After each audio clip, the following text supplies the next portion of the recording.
Waalaikumsalam Selamat warahmatullahi pagi, Bu wabarakatuh. Olive. Pagi Pak Bagaimana Wawan. kabarnya hari Sehat ini? Pak. Dr. Alhamdulillah Sumu Siti. kita bertemu lagi ya. Iya.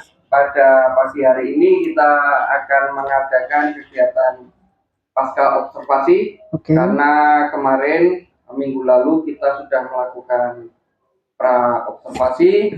Kemudian setelah itu kita mengadakan kegiatan observasi di kelas. Di mana tujuan dari observasi kemarin itu untuk mengetahui dan mengevaluasi jalannya proses pembelajaran yang Ibu Olive lakukan. Yeah. Dan kemudian pada pagi hari ini saya ingin melakukan kegiatan pasca observasi. Pada kegiatan ini saya ingin menanyakan beberapa pertanyaan seputar observasi kemarin Ibu Olive. Bisa kita mulai? Oke, silahkan Pak Wawan. Terima kasih Bu Olive. Yang pertama, kemarin Bu Olive sudah melakukan kegiatan pembelajaran bersama anak-anak. Yeah. Bagaimana perasaan Bu Olive setelah melakukan kegiatan pembelajaran? Apakah ada hambatan atau yang perlu diperbaiki? Kalau untuk perasaan saya tadi Bapak nanya perasaan saya pertama kali ya Pak. Maksudnya ini kan bagian dari tupoksi kita sebagai seorang guru ya. Jadi perasaannya biasa saja. Cuma memang ini kan karena kaitannya dengan kegiatan observasi yang Bapak lakukan gitu kan ya. Paling tidak ada tujuan pembelajaran ataupun tujuan-tujuan saya di kelas mengajarkan satu pelajaran itu supaya sampai gitu pada Pak Wawan ataupun pihak lain yang menyimak kegiatan kami di kelas gitu. Jadi kalau untuk kekurangan pastinya selalu ada Pak. Dan itu yang nanti dari belajar yang sudah dilakukan itu nanti pastinya akan ada evaluasi dan terjadi refleksi untuk perbaikan selanjutnya. Kemudian selanjutnya Bu Olive, mungkin bisa diceritakan kembali area pengembangan yang Ibu lakukan di dalam kelas dan bagaimana tahapan-tahapan pembelajaran yang sudah Ibu Olive lakukan. Kalau untuk area pengembangannya dalam pembelajaran yang saya lakukan kemarin kan ini pembelajaran tentang PKPBI ya Pak. Ini program khusus yang memang hanya ada di SLB. Kebetulan karena saya mengampunya kelas tunarungu, jadi saya mengajarnya untuk program khusus PKPBI persepsi komunikasi, pengembangan persepsi komunikasi bunyi dan irama. Dari judulnya kan udah pengembangan tuh Pak. Jadi pengembangan terus persepsi. Ini persepsi apa? Persepsi tentang bunyi gitu. Jadi nggak semata-mata cuma area kognitif yang saya sasar gitu. Kemarin sih saya sudah tulis tuh ada 3 hal ya Pak, selain kognitif, afektif, sama psikomotor. Tapi juga di situ kan termasuknya pembelajaran tentang karakter ya Pak. Jadi ada tentang membangun spiritual mereka gitu ya, emosional, sosial gitu. Karena memang pembelajaran untuk program khusus ini kan menyasar tujuannya gitu ya Pak ya. Itu dibalik kekurangannya mereka gitu. Di situ sebetulnya kita bisa gali kelebihannya apa gitu. Kurang lebih kan seperti itu Pak. Terus juga kalau tadi pengembangan yang Bapak maksud tadi tentang pengembangan 3 hal itu yang udah saya sebutkan yang kemarin di itu Pak. Terus menurut Ibu, apakah area pengembangan yang sudah Ibu lakukan sudah baik? Ya, itu tadi kalau misalnya dari awal kan pastinya pembelajaran itu pasti ada kekurangan gitu kan. Kemarin kalau dilihat dari mungkin Bapak nyimak videonya, jadi untuk pengenalan deteksi bunyi gitu ya. Jadi kalau untuk anak tunarungu nih Pak, pengembangan persepsi bunyi ini kita melalui beberapa tahapan gitu, dari mulai deteksi, diskriminasi, identifikasi sampai akhirnya komprehensi. Walaupun saya di kelas SMP, tapi anak-anak saya ini masih dalam tahap deteksi semua di awal semua, karena waktu di SD-nya mereka belum optimal gitu dapat pembelajaran PKPB ini. gitu. Jadi istilahnya noto lagi dari awal gitu Pak. Dari yang Ibu Olive jelaskan, Hmm.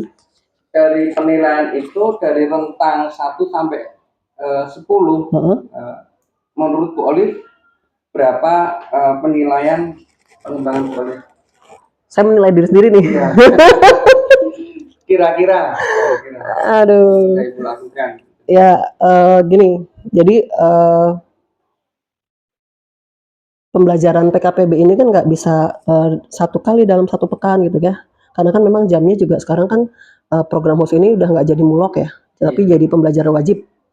Mata pelajaran wajib yang harus diambil gitu, yang harus dilalui oleh anak-anak gitu kan. Jadi saya dalam seminggu sekitar 3 sampai 4 hari itu saya pasti ada PKPBI-nya Pak, dengan rentang waktu sekitar 1 sampai 2 jam. Jadi saya arrange lagi, saya atur lagi dengan supaya sinkron dengan mata pelajaran utama yang paling dekat itu bahasa. Karena kan PKPBI ini kan ada dua aspek ya, bahasa dan non bahasa. Kalau bahasa itu tentang persepsi bunyi, kalau non bahasa itu tentang persepsi bunyi, kalau bahasanya tentang bina wicara yang sudah kita tahu itu gitu. Jadi kalau misalnya Bapak tanya, saya kasih poin berapa? Nggak bisa banyak-banyak Pak. Secukupnya sajalah sesuai KKM. Nah, itu secukupnya itu berapa Bu? KKM berapa sih? Iya gitu Pak. Palingnya kisaran berapa? Emang harus ini Pak dipoinin. Ya, bagaimana menurut Ibu Olive? Iya kalau misalnya untuk kegiatan PKPBI anak-anak ini, untuk saya menilai diri saya sendiri mungkin di kisaran 8 dari 10 poin. Oke. Jadi Ibu Olive sudah bisa menilai Bu Olive sendiri dari melakukan pembelajaran kemarin ya Bu Olive ya. Iya. Terus apabila ada kendala dari pembelajaran kemarin, pasti kan tidak selalu lancar ya Bu. Pastinya. Pasti ada kendala. Terus bagaimana Bu Olive itu mengantisipasinya? Kayak misal kalau kendala yang sering saya alami sih Pak, kalau di ruang, maksudnya di kelas ya Pak, entah itu di ruang bina wicara pada saat mengajar PKPBI bahasa ataupun di ruang kelas biasa ya, pada saat melakukan PKPBI non bahasa, kendalanya saya butuh ruang, ataupun kendala secara umum lah Pak ya, fasilitasnya belum terlalu optimal gitu kan. Jadi untuk menghadirkan bunyi seutuhnya itu saya butuh ruang yang lebih kedap gitu kan. Sedangkan kalau di ruang kelas selama ini kan masih tercampur ya Pak, suara latar belakang dari pasar, dari kelas sebelah gitu ya. Jadi paling yang saya cuma punya satu ruangan yang saya bisa andalkan itu pada saat bina bicara gitu. Karena di sana sudah difasilitasi dengan lapisan kedap suara gitu. Jadi kalau untuk menghadirkan pembelajaran PKPBI secara klasikal, saya terhambat oleh fasilitas ruangan. Selebihnya itu aja sih Pak, ruangan gitu. Kalau untuk metode strategi insya Allah, makanya saya berani nilai 8 dari 10 itu, karena saya megang itu. Berarti kemungkinan Ibu Olive akan berkolaborasi dengan teman-teman yang lain ya? Iya. Ibu kepala sekolah?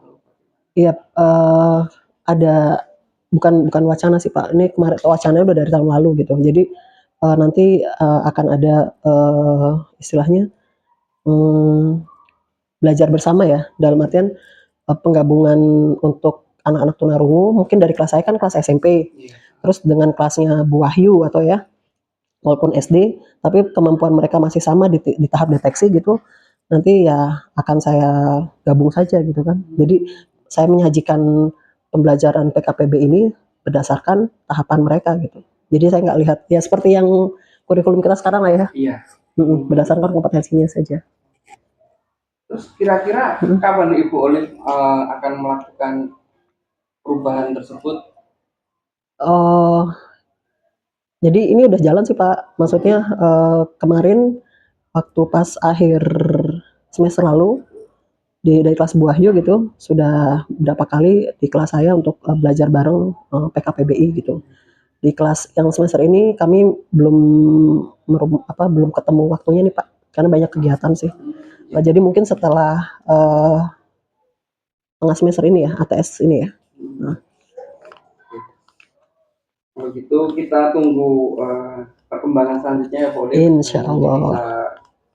Bu Olive bisa komunikasi lagi dengan Oke. saya, mungkin Oke. bisa bersama dengan kepala sekolah, Ya Pak Wawan. juga ditemani dengan Waka. Iya. Waka kurikulum ya. Iya. Terima kasih Bu Olive. Semoga sama-sama Pak Wawan. Perbaikan dari Bu Olive bisa membawa hasil yang maksimal. Amin, amin. Dan tentunya anak-anak bisa terakomodasi dengan baik pembelajaran. Ya, sama-sama. Terima kasih Bu Olive. Sama-sama, saya Pak. mohon maaf apabila Dimaafkan, Pak. Ya, kurang lebihnya saya ucapkan terima kasih atas bantuannya. Terima kasih sama-sama Pak Wawan. Assalamualaikum warahmatullahi wabarakatuh. Waalaikumsalam warahmatullahi wabarakatuh.